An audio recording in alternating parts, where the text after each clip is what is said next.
Good morning, David M. Weston. Welcome to 3RPC-FM, and thanks so much for joining us.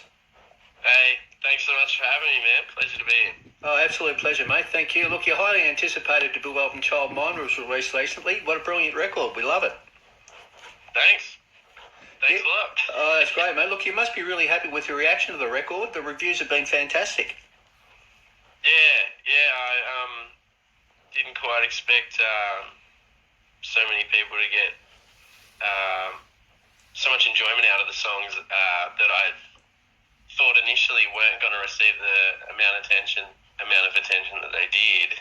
Yeah, there's a few on there that I was just like, oh, maybe that's a bit too weird, or maybe that's a bit too convoluted or something, and some people were really responding to that, and then some people are really enjoying the faster ones, slower ones, or the heavier ones, or the more lighter ones.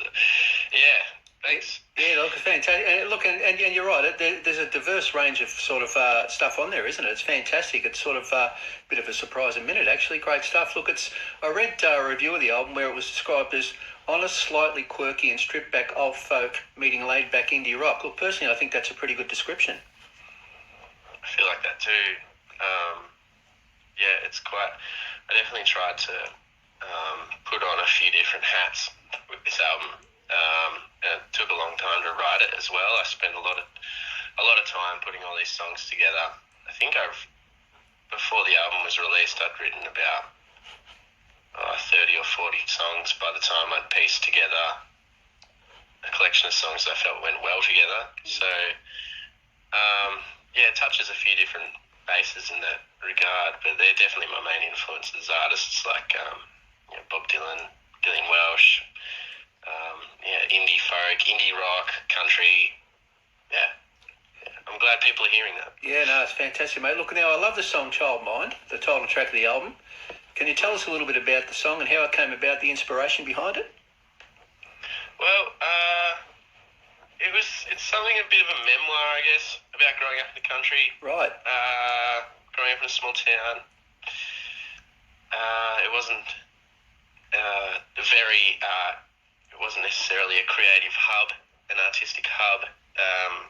So sometimes when you feel like I feel like I've got things I want to express or things I want to do that are a bit weird or a bit different, it falls on deaf ears a bit sometimes. Right. And I sort of wrote it down I tried to write it in a bit of a universal way. It's not just like me sitting there being like, I had it so hard, I can't write, like no one wants to listen to me. What's wrong with other people? It's like, no, it's just the way of the world. It's just where you grow up, and when you look back on it, it's strangely beautiful as well, because it gives you a perspective and it gives you an outlook that not everyone is lucky enough to get. There's a lot of benefits that come from being a bit of a outsider. Right.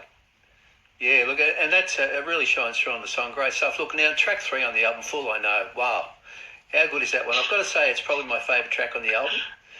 Can you tell us a little bit about that one too? Absolutely love it. I think that's the oldest song on the album. Right. I think that's the first song I ever took to my good friend Joe Orton, who co-produced this record with me. Right. I remember sitting down with him in his living room, and it was the first time we'd caught up to go over the music stuff together, and I sat down and showed him the song. I was like, alright, well, it's kind of long, like there's no real structure, it's not necessarily verse, chorus, and we just sort of plotted it out. I think that would have been back in maybe 2015. Right. When that was happening. And then when we finally got around to recording it in the studio in like 2022? When we got in the studio probably about 2020, right. Maybe 2019, we just wanted it to make it a real rocker, a real old country sort of early Wilco, explosive sort of sound. There's cellos on there. There's strange synthesizer sounds, I think. I'm not sure what crazy concoctions of noise Joe managed to throw in there. Wildly talented boy. But, I like that I wanted a song that started off quiet and it's sort of an introspection and a bit of a diary entry, I suppose, Right. that slowly grew up to this explosion of maybe some kind of some kind of coming of age sort of tale where it was a big reckoning of noise and self-confession or something along those lines, I think so. Yeah, it's a great song. Look, I liked it so much because I did a show yesterday and I played it first up, mate. I always like to play a good one first up, so Fool I Know was the first one up, mate, so great stuff. Good on you, man, thanks. No worries. Look, apart from writing the songs, of course, you provide the vocals and guitar on the album. And you touched on the people that helped you out with the album. What about some of the other people involved in the making of the record? Can you tell us a little bit about them? Absolutely. I'd love to. There's Tom Fraser on bass. He's been with me since day one as well. Right. There's Jess Elwood on drums. And there's Alex O'Gorman, who did end up somewhat co-producing the album with Joe and I as well. So the three heads butting together at all times, piecing this all together. And Alex also mixed the album. And during that process, threw in a few harmonies, a few bass parts, a few strange Pro Tools mixing tricks to add in strange noises and things like that. Just for an extra bit of oomph, for a bit of polish. Who else was involved? I feel like there might have been some other people on the way. It's such a long time ago now when we actually recorded it. But they're definitely the main players. Right. And mastered by Lachlan Carrick, who's up in Sydney. Very lucky to have these amazingly clever and enthused contributors. Right, on this great album. stuff. Very lucky. Fantastic. Look, the album artwork is fabulous too. Absolutely stunning, actually. Can you tell us a little about the thinking behind the album artwork? My friend, another Joe, a different Joe Coleman, took that photo at a park in Melbourne that's up this glorious view over the city. Right. And we got it, obviously as the sun was setting, and we just captured this strange silhouette with the city behind me, and it sort of, it leans into that notion of like turning my back on it all, man, I've had enough, man. Right. Yeah, I think it's just sort of, again, that introspection, I think it sort of catches that. It's quite moody, it's quite dark, brooding, but you don't actually see my face, and I think that's quite interesting because that's all revealed through the music. You don't need to see my face. Right, great stuff. Yeah, look, and you touched on it before. I know you're based in Melbourne these days, but you're originally from the country, of course. Gunji Jamara country here in Victoria, I believe. That's right. Yep, down near Port Fairy, near Portland, in a tiny little town called Hayward. I know it well, mate. I was just there recently because, as you know, I'm in Warrnambool. I'm located in Warrnambool, and the radio stations are obviously Warrnambool and Portland. So you're one of us. Fantastic, mate. I know, man. I'm coming back home in a couple of weeks. I can't wait. That's great. Yeah, fantastic. Go to all the beaches in the area. I might pop in and say g'day. Yeah, absolutely. With that'd be great. Look, I'm guessing growing up in the country has had a huge influence on your music. It certainly shines through that it has. And you mentioned it earlier. Yeah, absolutely. I think I had so much time to myself to listen to music and, just wander around with things kicking in my head and not too many distractions, that's for sure. I'm very, very proud of the place I grew up in. Fantastic. Look, and you mentioned it, touched on it before as well. With look, I believe your father's love of music, and particularly his love of artists such as John Prine, Bob Dylan, Gillian Welch, Elliott Smith, the list goes on and on. It's also had a big influence on your music. Dad was more traditional country growing up. He definitely put me under John Prine. Right.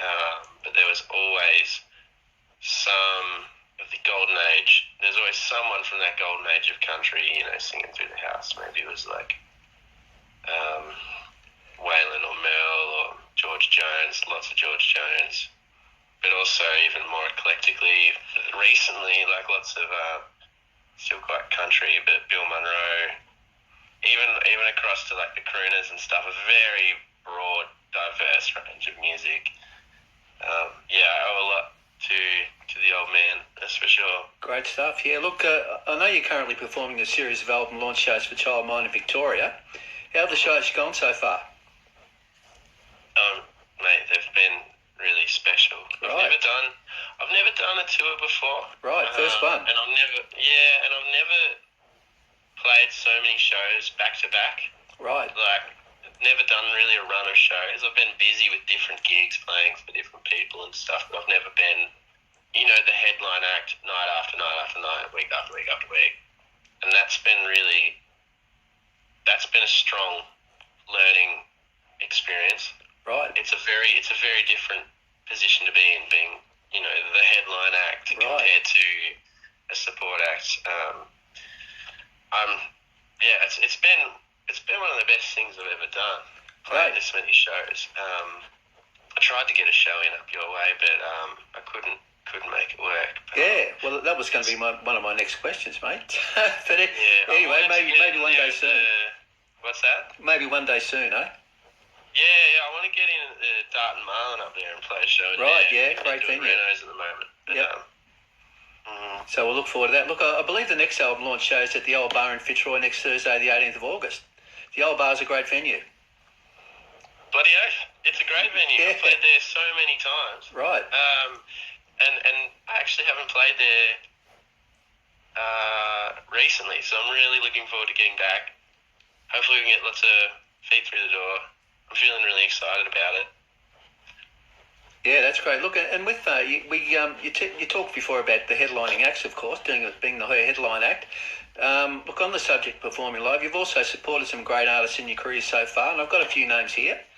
I've got Julia Jacqueline, Spacey Jane, Gabriella Cohen, and Asher Jeffries, among others. Some impressive names there, mate. Yeah, I'm really lucky actually to call them all friends now as well. Right. It's such a music community, especially in Melbourne, but broadly across Australia, is so small. You play one gig with someone, then you go play a gig with someone the next day, and it's like they're friends, and it's like then you become friends. It's all very tight knit. And also, there's some bands there that you've mentioned that I played a gig with them, and they were just starting out, and off they've gone, Yeah, fantastic. So it's really cool watching, celebrating other people's successes too. Yeah, no, that's great, fantastic. Look, before we let you go, can we talk about the future for David M. Weston for a moment? You've got the upcoming launch, of course, which we just mentioned. Are there any other plans afoot that you can share with us? Absolutely. There's a second album that's been recorded. Fantastic. So that's actually been recorded, has it? Yeah, it's all done. Ready to go. I had a good spell during one of these Melbourne lockdowns and just went for it. Right. And after this first album, which took 4 or 5 years to put together, I just wrote a set of songs that were all quite simple. And I just wanted us all in as soon as we could, just book out a week in the studio, get in there, record it, mix it, and get out and have it done in case, God forbid, something else go wrong, So it took a little less than 4 or 5 years. Oh, mate, it took 2 weeks. 2 weeks? It's a bit of difference, isn't it? Yeah, fantastic. So when have you got a release date for that, or is it a little bit too early to say? Yeah, I shouldn't even be talking about it. Oh, okay, so we've got a scoop. Fantastic, mate, thank you. Yeah. It's still, I'm probably next year sometime. Okay. Probably mid next year. Right, fantastic. Well, we'll look forward to that. Great. And what about gig-wise? You got anything else planned there? Or? After the Old Bar show, I'm just floating around Melbourne doing a few support gigs here and there for friends that are releasing music as well. Fantastic. Hopefully that'll keep you busy with more people ringing up and more interviews to do. Yeah, no, that'd be great. Yeah, absolutely. It's a great time in Melbourne at the moment, actually. There's so much music coming out, and it's all really, really good. Right. So, you sound like you're loving it. It's great. It's fantastic, and it's just the way it should be. Everyone's just sort of wanting to have fun. Fantastic. Not taking themselves too seriously, I don't think. Yeah. Look, thanks so much, David, for joining us today on 3RPC-FM. It's been an absolute pleasure. Thank you so much, Anton. Really appreciate it. So nice to talk to someone back home. Yeah, no, it's great, mate. Look, and good luck with Child Mind. It's a great album. And, of course, the upcoming album launch show at the Old Bar in Fitzroy next Thursday, the 18th. We'll have to catch up again soon, mate. Beautiful, mate. Thanks so much. Thanks, mate. See you, David. Bye.